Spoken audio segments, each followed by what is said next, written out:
どうも、ボタニカリスティックスです。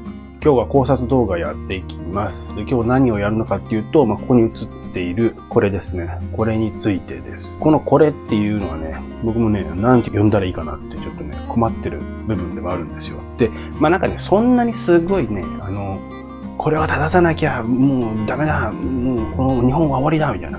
そのぐらいのね、そういう熱量はないです。別に。そんな熱量でいつもやってないですけど、でも今回は、なんて言うんだろうな、いろんな、その学名の間違いは、今までいろいろ紹介してますけど、こういうパターンもあるんだよっていう、ちょっとこれも面白いなとすら思ってるんで、そういう温度感で僕紹介してますね。これみんな多分、トライアンギュラリスの不入り、フィカストライアンギュラリスバリエガータとか、あとはフィカススイートハートとか、そんな感じで呼んでると思うんですよ。スイートハートはね、もうこれ品種登録されている名前なんで、スイートハートって呼んでる分には別に問題ないんですけど、これのじゃあ学名何ってなった時にトライアンギュラリスって言ってると思うんですよね。それが実は違ってるんじゃないっていう話です。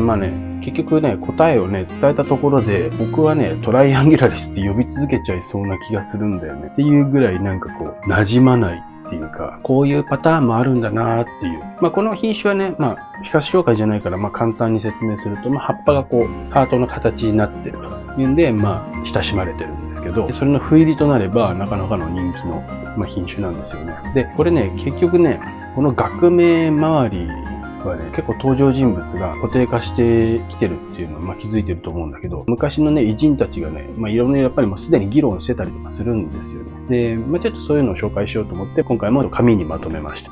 ざっくり答えを言うとね、これね、ナタレンシスの仲間なんだよねっていうことに、今なってます。なので、トライアンギュラリスっていう独立した学名はもう古いものになっちゃってるんですよ。これも結局ね、時系列なんで説明すると、ナタレンシス自体は南アフリカのナタール地方の植物ということですし、もう1800年代にもう登録されているものなんだけど、記録されているものなんだけど、ここでね、よく出てくるミケルさんっていうね、方がね、1867年にフィカス・レプリエウリっていう名前で見つけたって言ってね、これ命名したんですよね。それが一番、このトライアンギュラリスとしては古いネームね。次、まだね、この間も出てきたワーブさん。ワーブさんが1894年にこれを見つけたっつってトライアンギュラリスっていう風に命名したんだ。これが僕らの慣れ親しんでる呼び名というか名前だよね。トライアンギュラリス。次の段階になると1988年に、僕らのスター、ベルフさん。僕らのっていうか、僕にとっても私縮してるその師匠みたいなもんだよね。が、フィカス・レプリエウリとフィカス・トライアンギュラリスは一緒だし、てか、そもそもフィカス・ナタレンシスじゃないっていう風に論文が出したんだ。で、フィカス・ナタレンシスの亜種、サブスピーシーズだね。SUBSP ドットみたいな。たまに学名で見るでしょ？なんて読むのみたいな。あれ。ナタレンシス・サブスピーシーズ・レプリエウリっていう名前に統合したと。レプリエウリって名前使ってるってことは、そのミケルさんに対するそのリスペクトがあるよね。そこでね、そういう意味でトライアンギュラリスも、なんていうの？すいませんでした、みたいな感じでシュッと統合されて、もうそこでね、消えたのよ。トライアンギュラリスという名前はもう。だから、僕らがフィカストライアンギュラリスって使ってるのって、すんごい古い情報を元にしてるんだよね。本当は、フィカス、ナタレンシス、サブスピーシーズ、レプリエウリーって言うべきなんだよ。でもさ、サブスピめんどくせえ。いいや、その前の、繰り上げ当選。トライアンギュラリスにしよう。なっちゃう気持ちわからんでもないよね。だからもう、正しいって言われても、もう読みにくいし、レプリエウリー、もう読めない。もういいや、みたいな。なっちゃうなって。それ気持ちわからんでもないなってちょっと僕思ってるんですよ。僕も今後ね、トライアンギュラリスって呼んじゃいそうですもん。そんな現象が起きて、それで、今に至ると。で、日本での品種登録スイートハートは、これ、一応ナタレンシスの亜種だっていうことを認識した上で登録していると思う。ちゃんとごめん。すっげえ細かく調べたわけじゃないけど、軽く調べたところ、そうっぽい。なんで、そこはまああんま心配してないかなって。ただ、なんかそういう現象が起きるんだなって。ダイバーシフォリアも古い学名だったじゃないですか。コバンボ大樹。本当はデルトイデアだけど、ダイバーシフォリアっていうのも使われてるよ、みたいな。まあそういった感じなんだけど、それのもっと濃いバージョンだよね。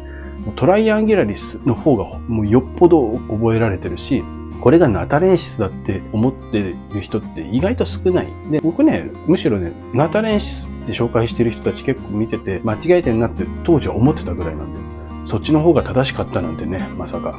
で、ここでまあさ、面白いのはさ、ミクロカルパ問題もちょっと思い出しちゃうよね。要するにさ、あの時もさ、ミケルさんだよね。で、ミケルさんが、ミクロカルパはレツーサの編集だって言ったんだけど、レツーサがミクロカルパの編集だって言ったんだけど、ちょっとね、どっちだったんだっけ。で、その後リドリーさんってね、イギリス人が出てきて、これはレツーサだって言っちゃって、そこからもうレツーサがなんかずっと誤用で、まあ間違えられてきた。で、そこでベルフさんが出てきて、それは違うって言ってくれて、ミクロカルパに治ったっていうパターンだったでしょ。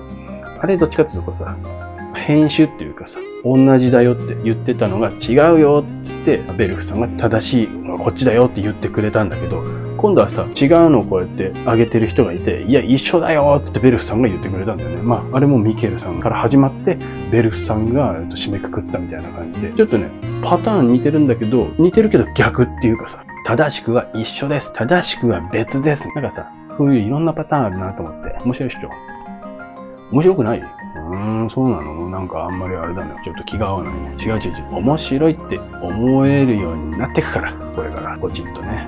あんま言わない。ポチポチとか、なんちゃら登録とかね。あんまも言わないから。でもなんかまあ、とにかくそういう誤用、こういうパターンもあるんだなって。これでね、誰かがね、損してるとか、誰かがもう、なんか、悲しんでるとか、そういうのもないから、僕もね、別段なんかね、熱を込めてね、言ってるっていうのもないんですよ。しかもこれね、日本だけじゃないんですよ。もう世界的にもう、この感じでいっちゃうんじゃない？トライアンギュラリスがずーっと。たまになんかこういう吠えてる人がいたよぐらいな感じで、まあ多分ずーっと進んでいくんでしょうね。まあいいと思うよ。まあ今日はそんな感じですね。